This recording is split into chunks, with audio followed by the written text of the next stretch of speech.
new cities springing up all over China with almost no one in them. Are they part of a massive property bubble that's about to burst? Or do the mandarins in Beijing have a very, very big plan for the future? A city designed for 1 million people, built with more than $161 billion, packed with museums, skyscrapers, and Olympic-scale plazas. And yet, almost no one lived there. This is what Ordos looked like 2 years ago, a city of the future in the middle of nowhere. This isn't science fiction. This is Ordos, China's most famous ghost city. Here's the remarkable thing. The building hasn't stopped. Somehow people are convinced that if you keep building, people will come. If not in a few years, then eventually. Imagine a city bigger than some European capitals. It has world-class museums, towering skyscrapers, and grand plazas designed for millions of people. High-rise apartments stretch into the sky. Traffic lights flash with no traffic in sight. The neon lights are on, but nobody's home. These are China's ghost cities, sprawling, empty spaces, just waiting for one thing: people. It looks like the future, but if you stand in the center of town and close your eyes, you hear something no modern metropolis should ever have: silence. This is Kangbashi New District, part of Ordos in Inner Mongolia. A place that looks like it was ripped straight from a futuristic concept render. Wide 8-lane roads, monumental government buildings, abstract public art, and residential towers stretching toward the horizon.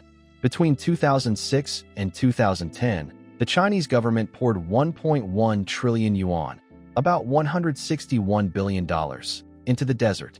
The goal was bold: build a brand new city for over 1 million residents, fueled by coal wealth.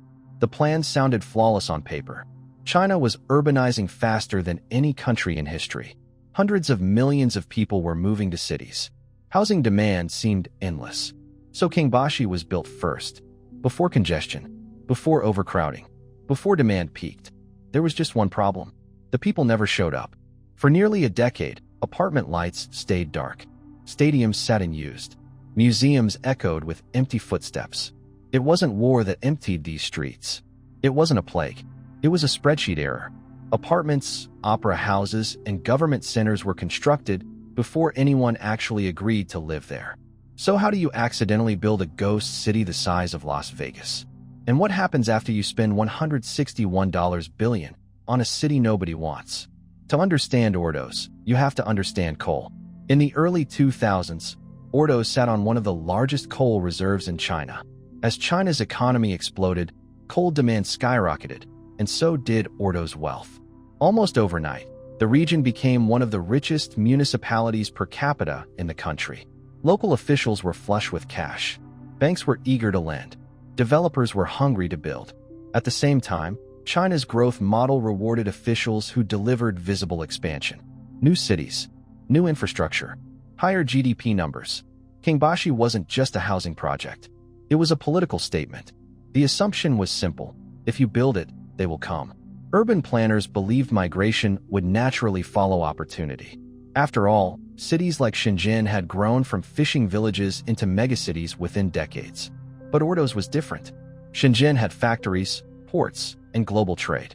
Ordos had coal and little else. As construction accelerated, something subtle but fatal happened.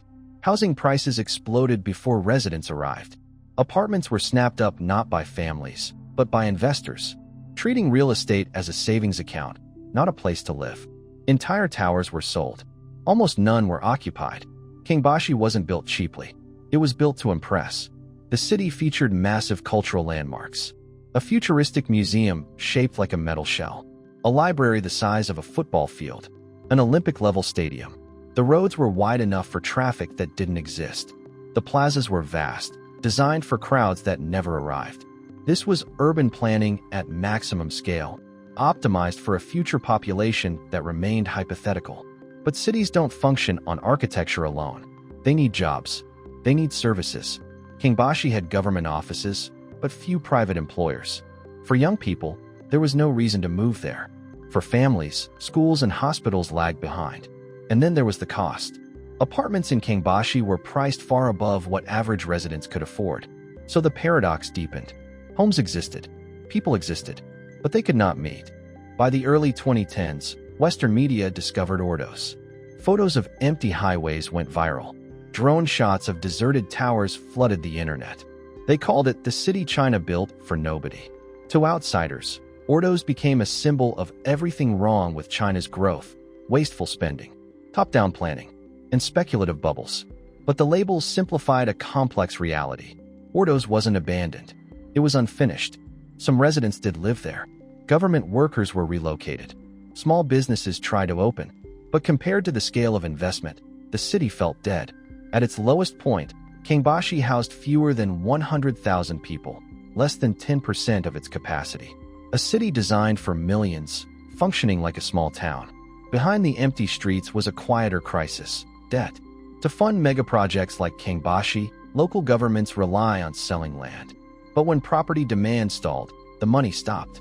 And when coal prices crashed after 2012, Ordos' main income source collapsed. Suddenly, the wealthy city was drowning in obligations. Developers went bankrupt. Projects stalled mid-construction, leaving concrete skeletons in the desert. For a brief moment, Ordos looked like the first domino in a massive economic crash. But China did what it often does in crises. It waited.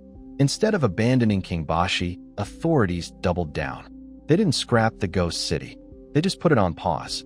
Something unexpected happened in the late 2010s. People began to arrive. Not millions, not overnight, but steadily. Housing prices fell to reasonable levels. Top-tier schools were moved into the district, forcing parents to move there for their kids' education. Families who couldn't afford Beijing or Shanghai started looking inland. Suddenly, Kangbashi had an advantage: space, clean air, and modern infrastructure. By the early 2020s, shopping malls opened. Traffic increased. The city was still underpopulated, but no longer empty. Ordos had transformed from a symbol of failure into a long-term experiment in delayed urbanization. So was Ordos a catastrophic failure? Or was it simply ahead of its time? China plans in decades, not election cycles. From that perspective, Kangbashi might still fulfill its purpose. But the risks are real. Building cities before people arrive ties up billions of dollars. It assumes growth will never stop. Ordos exposed the danger of trusting models more than markets. Yet it also revealed something else.